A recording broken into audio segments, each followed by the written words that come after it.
Ahojte, poprvé, hneď začíname. Tak dneska budem rozprávať o domýkaní sily spolupráce, a.k.a. Framework Training System. Je to vec, ruka ruku mie, pomáhame si navzájom k spoločnému cieľu a rád by som teda o tom dneska trošku viac porozprával, dúfam, že to stíhnem, ale to nejak takže, dám nejaký kontext. Tak na Agile Campe nie tak dávno, asi 2 týždne späť, sme mali debatu na tému Managing Lifecycle in Cross-Department Organization Framework Training System, tam zaznelo. A ja si tak hovorím v hlave, ale však ako také niečo s tým už robil.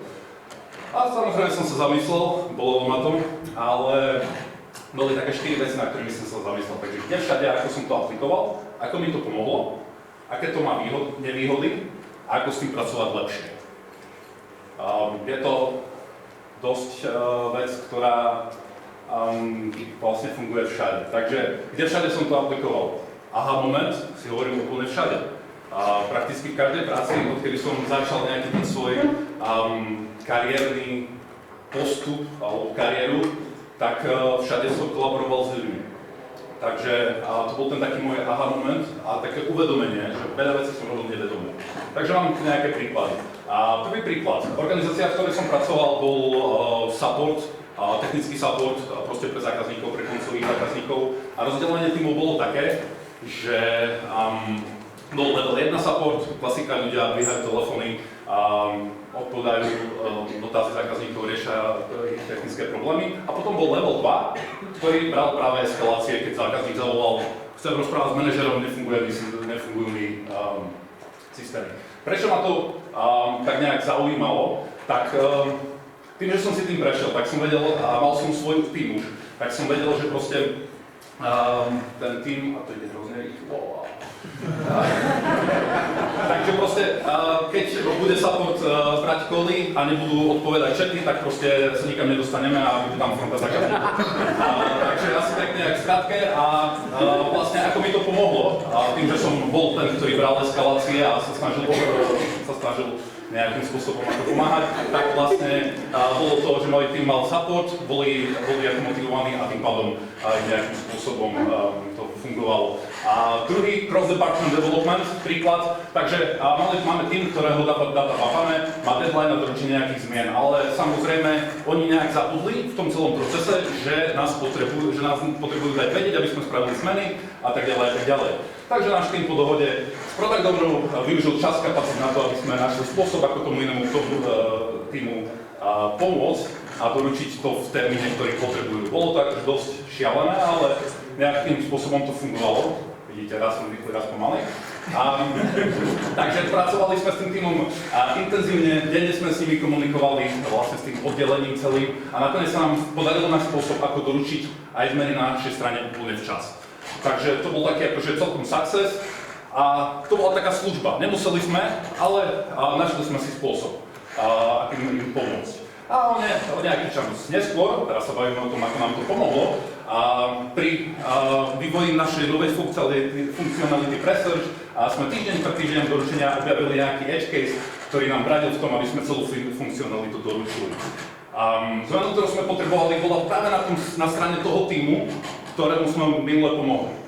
Takže okamžite sme ich kontaktovali, bez váhania a nejakého vykrúcania nám hneď začali hľadať spôsob, ako nám pomôcť. Mali sme týždeň. Boli ochotní pracovať aj na čas a v priebehu týždňa zmenili, čo bolo treba na ich strane, aby sme mohli doručiť novú funkcionalitu v súbežnom termíne. Takže tu sú nejaké také dve príklady. A aké to má nevýhody? Ľudia a týmy si ľahko zvykajú a niekedy to začnú zneužívať. To, že ste stále available, pomáhate, idete ako extra mile a tak ďalej. Nevodomo, človek a tým pracuje stále viac a viac, častokrát o mnoho viac, než je potreba a niekedy si toho naložíme viac, než sme schopní uniesť. Takže čo tu chcem povedať je to, že ako s tým pracovať a robiť vedomé rozhodnutia. Nič navyše robiť nemusím. A ak to spravím, aký to má prínos, aký to má efekt na mňa, stíham to, nestíham to a hlavne sústrediť sa na prínos pre organizáciu a maximalizovať ho. Ja takto viac menej fungujem asi celý život A čo je dôležité, ako s tým ďalej pracovať, tak samozrejme komunikovať úprimne.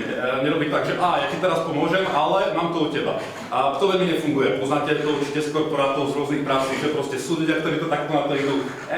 Veľmi to nepomáha. A takisto, čo je veľmi dôležité, vedieť povedať nie. Aký efekt a prečo by mal nielen líder pracovať s týmto systémom? Lead by example. Z vlastnej skúsenosti viem, že takto keď som fungoval, tak vlastne týmy, ten dopad na týmy bol krásny a výsledky chodili viac menej samé. Ľudia sa ma pýtali, jak je možné, že máš najlepšie týmy v organizácii? Neviem, pracujem.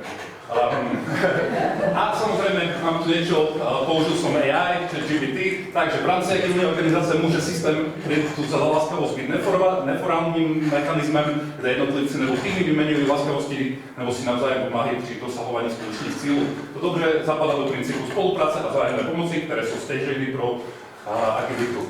V praxi to môže zahrňovať členy týmu, ktorí si pomáhajú s úkoly, zdieľajú znalosti a zdroje, poskytujú podporu behom obtížnych období nebo nachádzajú spätnú vazbu a rady.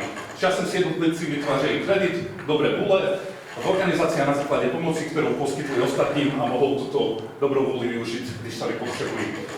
Ako agilný coach môžete podporovať a rozvíjať túto kultúru spolupráce a podpory, což môže byť pro celkovú agilitu a úspech organizácie veľmi prospešné.